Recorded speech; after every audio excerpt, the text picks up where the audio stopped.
Hello guys, welcome back to vibe with Sushmi. അപ്പോൾ ഞാനിത് വന്നിട്ടുള്ളത് ഒരു എഗ് ബിരിയാണിയുടെ റെസിപ്പി ആയിട്ടാണ്. ഇത് പെട്ടെന്ന് ഉണ്ടാക്കാൻ പറ്റുന്നൊരു റെസിപ്പിയാണ്, അതേപോലെ നല്ല ടേസ്റ്റാണ്, ബിഗിനേഴ്സിനും ട്രൈ ചെയ്യാൻ പറ്റുന്നൊരു റെസിപ്പിയാണ്. അപ്പോൾ അതിന് വേണ്ടിയിട്ടുള്ള ഇൻഗ്രീഡിയൻസ് ഒന്ന് നോക്കാം. അപ്പോൾ 2 ഉള്ളി കട്ട് ചെയ്ത് വെച്ചിട്ടുണ്ട്, 2 തക്കാളി, 2 ടേബിൾ സ്പൂൺ ഇഞ്ചി വെളുത്തുള്ളി പേസ്റ്റ്, ഹോൾ സ്പൈസസ്, 2 ഗ്ലാസ് അരി കഴുകി വെച്ചിട്ടുണ്ട്, തൈര്, ഉപ്പ്, എണ്ണ, 3 മുട്ട പുഴുങ്ങി വെച്ചിട്ടുണ്ട്, അതേപോലെ മഞ്ഞൾപ്പൊടി, മുളക് പൊടി, ഗരം മസാല, ബേ ലീവ്സ്. ഇത്രയും സാധനങ്ങളാണ് നമുക്ക് എഗ് ബിരിയാണിക്ക് വേണ്ടത്. പിന്നെ വേണ്ടത് ബിരിയാണി പൗഡറാണ്. ഏത് ബ്രാൻഡിൻ്റെ ആയാലും കുഴപ്പമില്ല, ഇത് നമ്മുടെ എഗ് ബിരിയാണിക്ക് കുറച്ചുകൂടി ടേസ്റ്റ് കൂട്ടുന്നതായിരിക്കും. അതുകൊണ്ട് ബിരിയാണി പൗഡർ എടുത്തിട്ടുണ്ട്.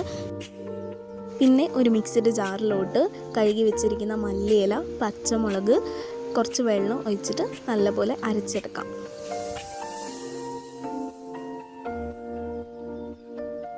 ഗ്യാസ് ഓണാക്കിയതിന് ശേഷം കുക്കർ വെച്ച് കൊടുത്തിട്ടുണ്ട്. കുക്കർ ചൂടായി വരുമ്പോൾ നമുക്ക് കുറച്ച് എണ്ണ ചേർത്ത് കൊടുക്കാം.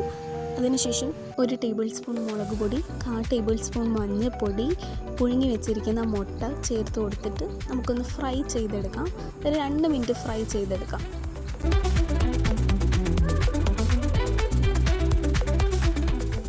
അതിനുശേഷം ആ എണ്ണയിലോട്ട് തന്നെ നമുക്ക് ഹോൾ സ്പൈസസ് ഇട്ട് കൊടുക്കാം.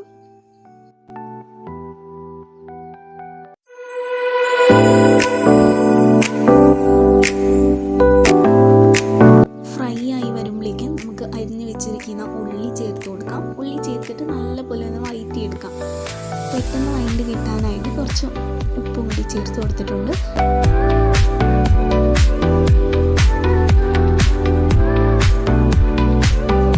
ഇഞ്ചി വെളുത്തുള്ളി പേസ്റ്റ് ചേർത്ത് കൊടുക്കാം. ഇഞ്ചി വെളുത്തുള്ളി പേസ്റ്റ് ചെയ്തിട്ട് നല്ലപോലെ ഒന്ന് വഴറ്റിയെടുക്കാം. ആ ഇഞ്ചിയുടെയും വെളുത്തുള്ളിയുടെയും പച്ചമണമൊക്കെ മാറി കിട്ടുന്ന വരെ ഒന്ന് ഫ്രൈ ചെയ്തെടുക്കാം. അതിനുശേഷം അരിഞ്ഞു വെച്ചിരിക്കുന്ന തക്കാളി ചേർത്തിട്ട് നല്ലപോലെ ഉടഞ്ഞ് കിട്ടുന്ന പരുവ ആവുമ്പോഴേക്കും അരച്ച് വെച്ചിരിക്കുന്ന പേസ്റ്റ് ചേർത്ത് കൊടുക്കാം.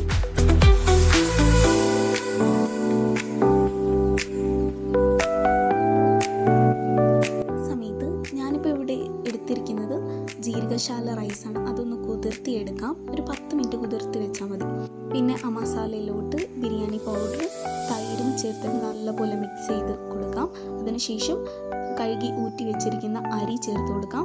ഞാനിപ്പോൾ എടുത്തിട്ടുള്ളത് ജീരകശാല റൈസാണ്. അപ്പോൾ അതിനകത്തോട്ട് 2 ഗ്ലാസ്സാണ് എടുത്തിട്ടുള്ളത്. അപ്പോൾ അതിന് ഡബിളായിട്ട് വെള്ളം ഒഴിച്ചു കൊടുക്കാം.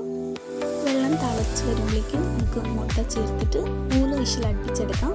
അപ്പോൾ 3 വിഷിൽ അടുപ്പിച്ചതിന് ശേഷം പ്രഷറൊക്കെ പോയതിന് ശേഷം നമുക്ക് തുറന്നു നോക്കാം. അപ്പോൾ നല്ലപോലെ ആയി വന്നിട്ടുണ്ട്. മുട്ടയൊക്കെ ഒന്ന് മാറ്റി വെച്ചിട്ടുണ്ട്, ഇല്ലെങ്കിൽ പൊട്ടിപ്പോവും. അതുകൊണ്ട് മുട്ട മാറ്റിയിട്ട് ഒരു സർവിങ് ബൗളിലോട്ട് സെർവ് ചെയ്യാണ്. അപ്പോൾ നല്ലപോലെ മിക്സ് ചെയ്തിട്ടൊന്ന് സെർവ് ചെയ്യാം. നമ്മുടെ ബിരിയാണി ആയി വന്നിട്ടുണ്ട്.